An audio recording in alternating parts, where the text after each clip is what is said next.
So, I was scrolling through Twitter as any self-respecting person who's just looking for an argument when I ran into a discussion that, okay, wasn't new. In fact, this discussion comes back like every few weeks at most, but it's a discussion that like I'm always interested in. So, Bendy Twitter loves making this exact same post all the time, asking which design people prefer, while bashing anyone that likes the other. And every time this shows up, I get irrationally upset because like the only thing that goes through my mind is, hey, Twitter, I think it depends. Obviously, this isn't an issue specifically from the Bendy community. Twitter in general basically means that you can't have a gray area on any topic. You either think something is trash and should be burned and never remembered again, or that something is like the second coming of the Ink Demon and we should all just praise it like nothing better is going on in our lives. And hey, I complain about this, but honestly, the Bendy community is probably one of the calmer ones, or at least when compared to other mascot horror franchises. Like, imagine making this type of video for a community like the FNAF community. You'd honestly be like thrown into an actual springlock suit at the first attempt at having an uncommon take. That's a joke, please don't kill me, FNAF community, oh my god. Anyway,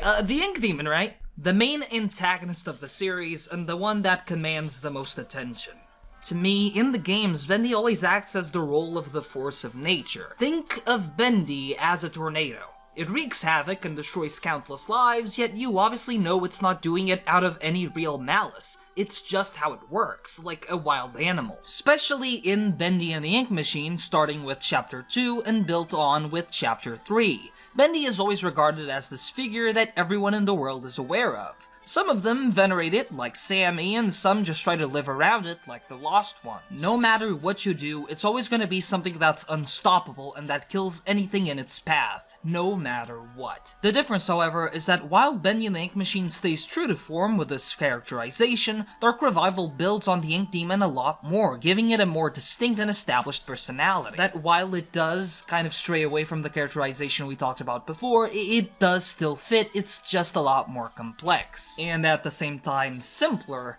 We'll go into it later. And I'm not going to argue that one is necessarily better than the other, because the truth is, while they do share this characterization, they are going for completely different things. Now, as for design, the design of the Ink Demon changes a lot between these games, but it isn't necessarily an upgrade. I feel like it represents this writing change in how each character is handled, and that one design doesn't necessarily work for the other. So yeah, all the things that Twitter hates. Nuance, and the fact that one thing can be better for a certain scenario, while another obviously works better for something else. Alright, yeah, so my personal grievances aside, let's take a look at these designs of each of these two characters and analyze what makes them work in their world. Alright, starting off, let's talk about Ink Bendy, the version of the character from Bendy and the Ink Machine. Yeah, I am gonna be using the term Ink Bendy and Ink Demon to refer to these two characters, as that is the term that the community does use sometimes, and I also think it generally fits their design. Something I want to point out straight away is that this character is modeled not as a threatening beast like the Ink Demon, but as a shambling mess. When he's first truly introduced after the scare in Chapter 1 is when you see him kill for the first time, that being at the end of Chapter 2. Sammy Lawrence is his first real kill. I'll put that in quotes because obviously we know he comes back, but it's meant to show the audience that despite being able to be venerated as this monster and deity, he's either uncaring or incapable of understanding, and I do think it's the former. To me, Ink Bendy's design represents a being whose strength doesn't come from its form. It quite literally looks like a corpse with the Bendy head plastered haphazardly on it. To me, this represents how in Bendy and the Ink Machine, the demon is actually just another lost monster wandering its halls, corrupted, deformed, a corpse both of the character and the company. The visage of Bendy's head brings fear to the residents of the cycle, as obviously this was the character that they spend their whole lives drawing over and over, and it's the mascot of the company. While the Ink Demon from Dark Revival is obviously threatening because it just looks like a monster, Ink Bendy is threatening because it represents the company itself, fumbling about the empty halls with ears perked as to hear anything it can, and once it spots you, it will drag you into its dark puddles. The design design actually works better because of how non-threatening it is physically. At least that's my interpretation of it. It's not really a secret that everyone knows that they changed the story a lot during the development of Bendy the Ink Machine, and it was only really finalized by Chapter 5. Speaking of, I keep coming back to this scene from Chapter 5 right near the end where you walk through a corridor with a glass window. At the other side of the window, you get a good look at Ink Bendy. It fumbles from one side to the other, dragging its feet on the ground, its limbs struggling to keep up with the weight. It is one of my favorite scenes because just for this moment, a really small moment in a game that builds him up as an antagonist, you get to see him struggling, like an animal, something that is taking all of its energy just to be able to walk from one place to another, completely unaware that someone is watching it.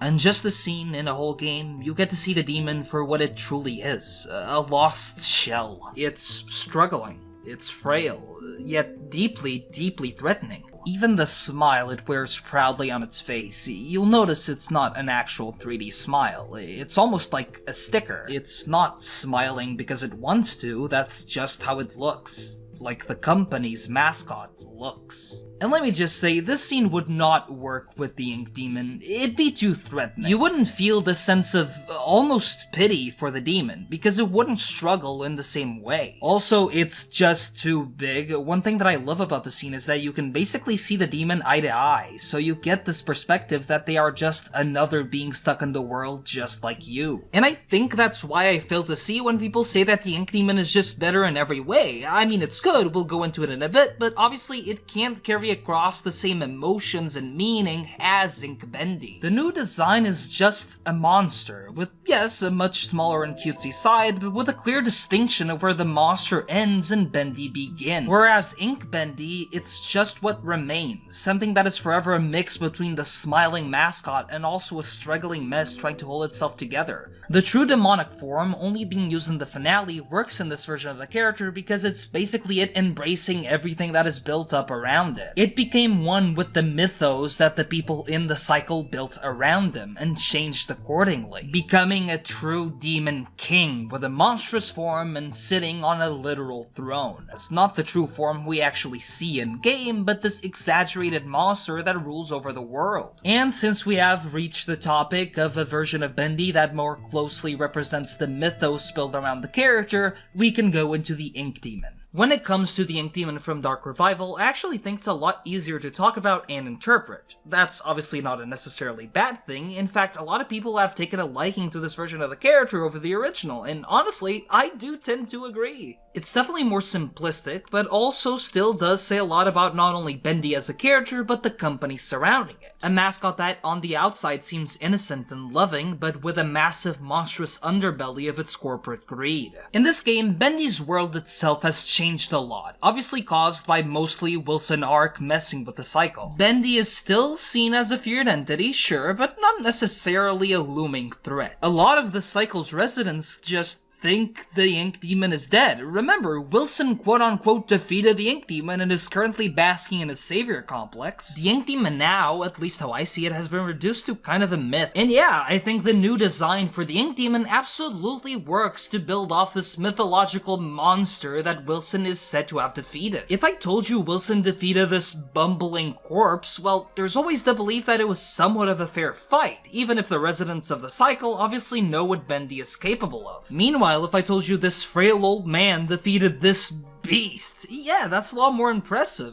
Almost mythical, which is what Wilson wants you to believe he is. It represents how Wilson completely changed the story of the Ink Demon to make himself seem heroic when in reality he's just a good liar. With Bendy's other form obviously being designed to be a lot more fun and whimsical because that does drive the point home that Wilson is a bad guy. This obviously makes the good and bad side of the character clearer because that is what is needed for the story, while the old Ink Bendy design was a lot more mixed, which while this does go into theory territory, I like thinking that the Ink Demon's monster form might have actually changed over time to reflect how the world saw it, with people visualizing it as a lot more monstrous as a way to justify the damage it is able to cause. Ink Bendy might have been canon at some point, but over time, stories of the Ink Demon became split. Some saw it as the mascot character it represented, while others saw it as the monster we see in the second game. Hey, so I was making this video and immediately just kind of confirmed the theory for some reason. So, yeah, thanks. That's cool. Cool, thanks. Awesome.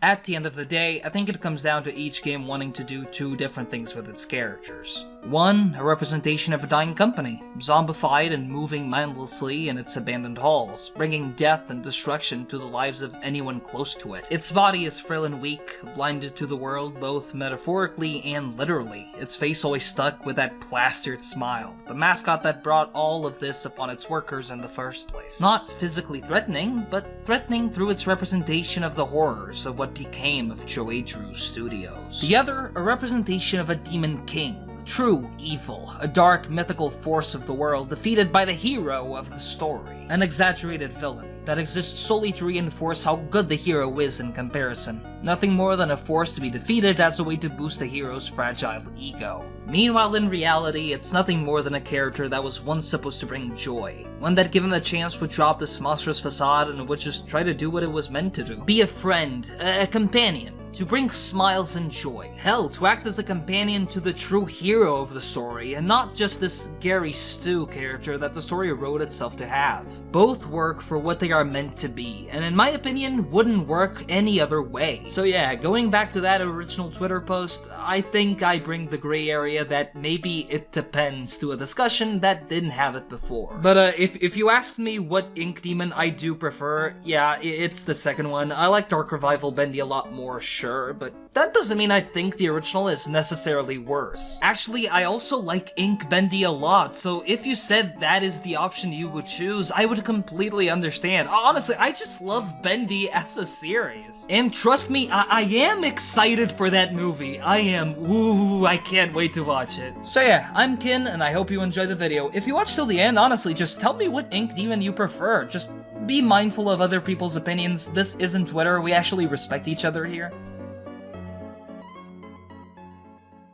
Well, I'm back on working on that other project that I was doing before this video. Yeah, I was out for a long time because I'm working on a big project and I kind of bit more than I could chew. Anyway, that's a whole discussion for another time. Also, want to thank specifically Zero for gifting like 99.99% of all the memberships. I've already told you this before like countless times, but it really does help a lot and I'm eternally thankful to you. Thanks so much. But that's it for me. Thank you so much for watching this. I'm going back to edit the other video and hopefully it will be done soon.